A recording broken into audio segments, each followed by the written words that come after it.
Well, I wanted to do a top 10 of my favourite movies from Vinegar Syndrome in 2022, and it was really hard getting it down. In fact, I managed to get it down to a certain level and was struggling just before doing this about what was going out because I had a living title. Something had to be lost out of this one, and I'm still second guessing that, but I will say that the one that just missed out in the top 10, which in any other day could make it in, was Don't Open Till Christmas. I love that British slasher movie. Kind of sad it missed out. But let's just dive into my top 10 favourite Vinegar Syndrome releases of last year. So, number 10, the only VSA in my list was the incredibly fun Unmasking the Idol. Now, I was not looking forward to this one at all because I had heard a lot of people saying it was terrible. I loved Boone. I loved our main character, the rip-off of kind of ninja movies, James Bond, the quips. It just was such a laugh. It was incredibly fun. I had a whale of a time watching this one. It put a smile across my face and it made me instantly want to see the sequel. So you know what? I just, as VSA gets short shrift a lot of the time, that was probably my favourite VSA of the year. Next up, the first of several 4Ks on this disc, and that was the wonderful Texas Chainsaw Massacre 2. I've always liked this movie. It's a complete 180 from the first film. Some people either love that or hate it. I think it's terrific. I love the amount of extras that's gone into care in this one. Now I've got like various editions of this movie. I do have a whale of a time watching it, but the wealth of extras that went into this, the transfer looking amazing, it just made it instantaneously have to be on my top 10. It's a great film, one that polarises a lot of people, but I really did enjoy. Number 8 on my list is The Iceman Cometh from, Hong Kong cinema, martial arts. You get Yuen Biao as a man stuck in time fighting his brother Yuen Hua, who is just amazing as the bad guy in this one, chewing the scenery. And even though it does that typical Asian movie thing where it sidesteps the plot for a large period of time, it didn't feel as grating here, because I'm following Yuen Biao as he kind of became indoctrinated into this world, as he was kind of taken advantage of by this woman. I kind of loved most of it, and every time we went back to Yuen Hua being the bad guy, it was just so pantomime brilliant. I loved it. Includes some excellent action set pieces in that, made it an absolute fantastic discovery. One of the greatest releases this year, number 7 on my list, is Hot Snake and Guns and Guts. Now, I will say that I think Hot Snake was my favourite out of these two. Two fantastic releases. I love kind of Western movies. Hot Snake was, as I say, my favourite of this one, but wow, what a movie. Amazing characters, a kind of horrible mean streak that ran through the film, great action, just wonderful look about it. It was a surprising Western, one that I had never heard of before, and one that I think a lot of people really appreciated this set. Even the Cardona Jr. movie was really interesting as well, watching these characters kind of band together for a commonality of fighting the bad guy was good, but Hot Snake was just absolute perfect, and I'm hoping they do more movies or sets like this. Another polarising film, but a film that I do love, is Drop Dead Fred.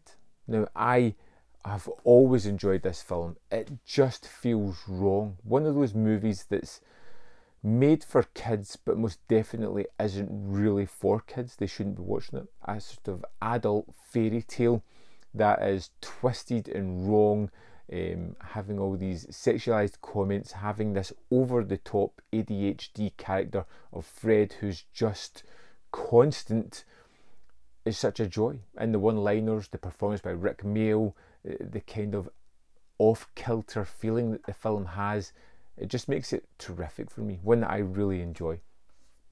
Number 5 on my list is Miami Connection, one that I sat on for the longest while.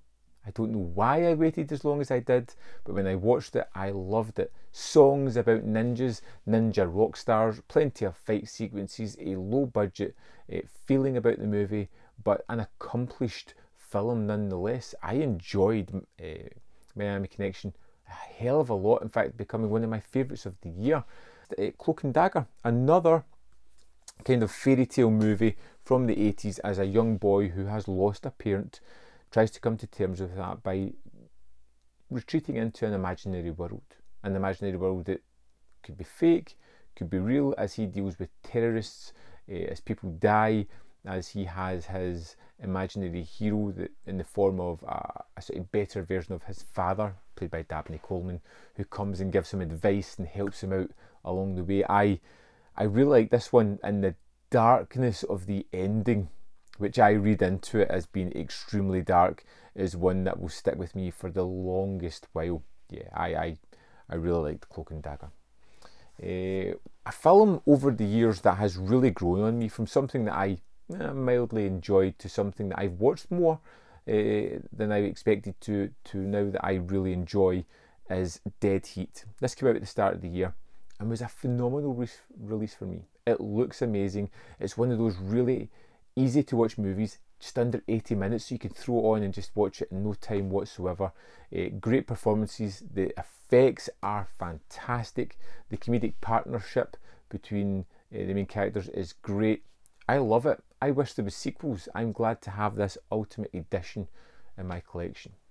Number 2 on my list is Roadhouse. Now, this has been a firm favourite of mine all through my childhood. I loved the throat ripping, the badassery of Dalton, the music that has here. The bad guy, again, you know, if you've got an over-the-top bad guy, I find them absolutely fantastic. Ben Gazzara here is the bad guy, and I think he's absolutely wonderful. It's just one of those movies that kind of gives you everything. You know, you get some great music, some action set pieces, a climax of a finale that's really quite interesting and fun.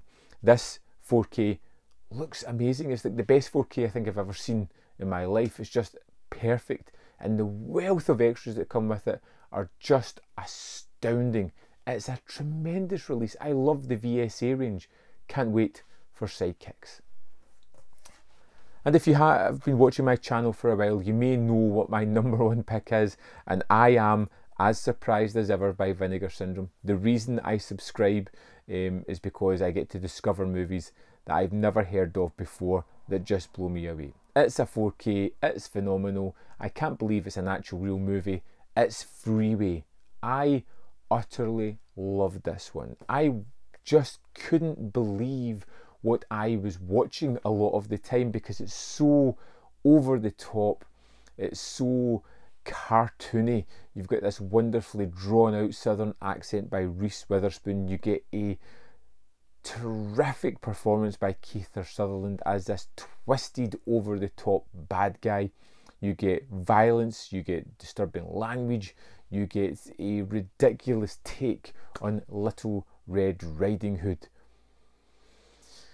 It's phenomenal. It was so great that I've been talking about it ever since I saw it, recommending it to anybody I possibly can. It is a phenomenal film and highly, highly recommended. That's my top 10 list. 10 movies that I love. A few there that I would never have discovered if it wasn't for Vinegar Syndrome. And I would love to know, what was your favourite release of the year? Did you have a top 3, top 5, top 10? Let me know in the comment box below. We can have a chit chat. I really want to see those lists, people, if you have them. So let me know in the comment box. While you're down there, hit this video with a like, because it really helps the channel. There is more content up here if you want to see more of my stuff. In the description box below are links to the Patreon membership program, manvfilm.com, all ways in which you can support me. And I'll see you next time on ManVFilm.